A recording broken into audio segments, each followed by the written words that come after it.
ഇവളെ ഏട്ടത്തിയല്ല, ശത്രുവാ. നമ്മുടെ ചോര ഊറ്റി കുടിക്കാൻ ജനിച്ച ബാധ. അമ്മ എന്നെ എന്ത് വേണേലും പറഞ്ഞോ, എനിക്കൊരു കുഴപ്പമില്ല. കാരണം ഞാൻ എന്തുകൊണ്ട് ഇങ്ങനെയൊക്കെ പറയുന്നു എനിക്ക് നല്ല ബോധ്യമുണ്ട്. ഏട്ടത്തി തീരുമാനം പറയും. ആ, കല്യാണം കഴിഞ്ഞാൽ ശരത്തിന് പിന്നെ ഈ വീട്ടിൽ താമസിക്കാൻ പറ്റില്ല.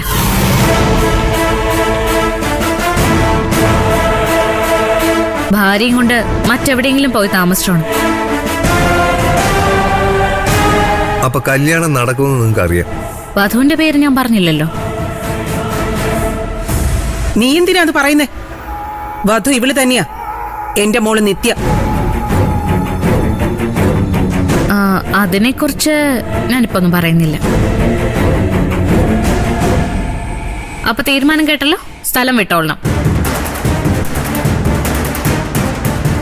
ഇതെന്റെ വീടാ. ഈ വീട്ടിൽ ഒരു കാരണവശാലും നിന്നെ താമസിപ്പിക്കാൻ പറ്റില്ല. എടി അഹങ്കാരി, എന്റെ മോനെ കൊലയ്ക്ക് കൊടുത്തവളാ നീ.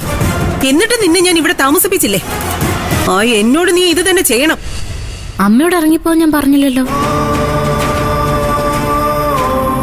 അമ്മ എന്നോട് കാണിച്ച സ്നേഹത്തിന് ഞാനെന്തിനാ അമ്മ ഇവനോട് നന്ദി കാണിക്കുന്നേ?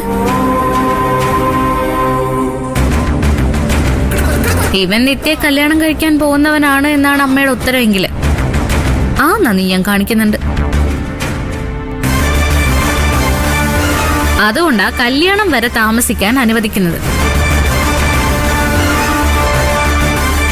ഇതിനെ ചൊല്ലി വഴക്കിടാൻ എനിക്ക് തീരെ താല്പര്യമില്ല. എന്റെ തീരുമാനം ഞാൻ പറഞ്ഞു കഴിഞ്ഞു, അതങ്ങ് അനുസരിക്കുക. കൂടുതലൊന്നും പറയാൻ എനിക്ക് താല്പര്യമില്ല, കേൾക്കാൻ.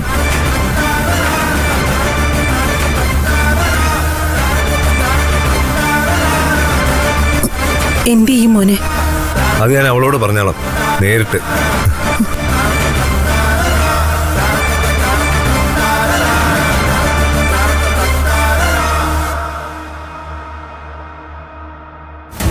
ഒന്ന് നിന്നേ.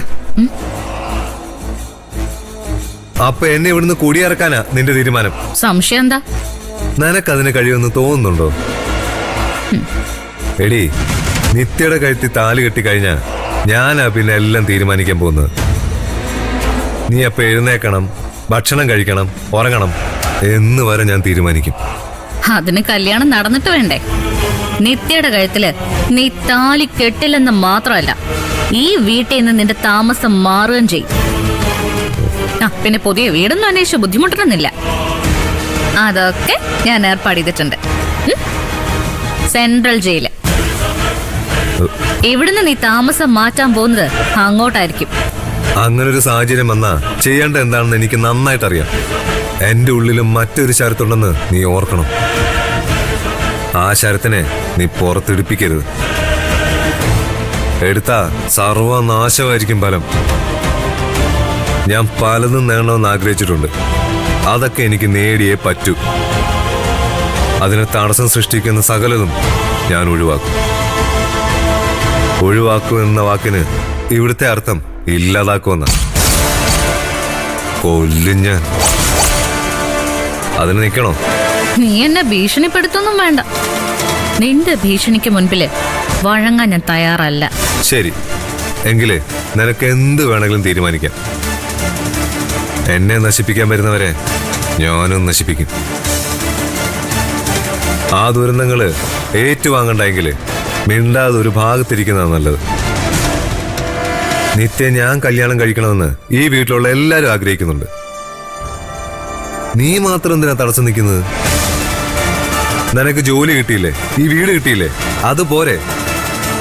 എന്റെ പിറകെ വരുന്നത് നീ അവസാനിപ്പിക്കണം. ഇല്ലെങ്കിൽ നിനക്ക് ദുഃഖിക്കേണ്ടി വരും. ഞാനേ നിത്യയുടെ ഏട്ടത്തിയാ. അറിഞ്ഞുകൊണ്ട് അവളെ ഒരു നരകത്തിലേക്ക് തള്ളിവിടാൻ ഞാൻ തയ്യാറല്ല. നിന്റെ ലക്ഷ്യമൊക്കെ എനിക്ക് നന്നായിട്ട് അറിയാം.